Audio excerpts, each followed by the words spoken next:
Bonjour les amis, alors aujourd'hui je voudrais vous parler de Laetitia. Laetitia, ça fait 20 ans que je connais aussi sa maman et c'est quelqu'un qui a vraiment un grand cœur. Laetitia, elle est éducatrice et elle travaille avec des personnes âgées et démentes.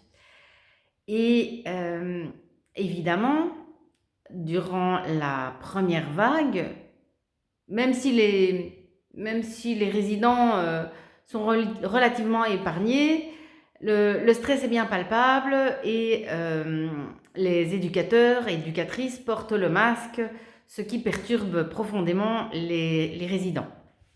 Donc, vous imaginez des personnes âgées et démentes qui ont comme point de repère les personnes qui leur sont familières, qui se retrouvent face à une armée de masques. C'est déjà extrêmement difficile et c'est maltraitant. Impossible de masquer une personne démente.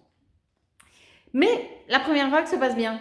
Et les mois passent, on se retrouve en novembre 2020. Et là, ça va beaucoup moins bien. Ça va beaucoup moins bien et plusieurs résidents tombent malades.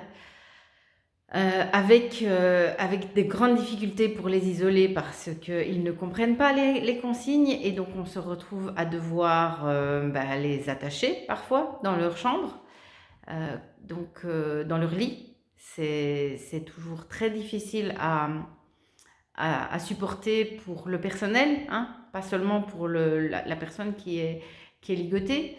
Et puis il y en a qui se dégradent. Il y en a un qui va vraiment pas bien, Ernest, et donc Laetitia appelle l'hôpital. Et le médecin de l'hôpital, le médecin qui lui répond, qui est responsable des urgences ce jour-là, il lui dit, il écoute Laetitia expliquer le cas, et puis il lui dit, mais vous me parlez d'un dément, vous me parlez d'une personne âgée démente.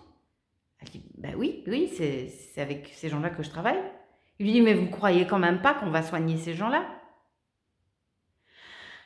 Alors là, Laetitia, elle a toujours, pourtant elle a du répondant, mais là, Laetitia, elle reste sans voix. Et puis elle se rend compte que, tout est dit, quoi. Sur cette simple phrase, tout est dit. Et donc elle dit au médecin, écoutez, c'est pas grave.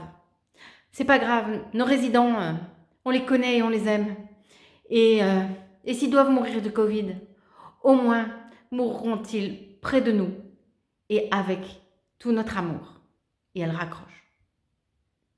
Ça, c'était notre façon de prendre soin des personnes fragiles et vulnérables en pleine épidémie en 2020 dans les pays occidentaux civilisés. Je vous laisse méditer. Merci.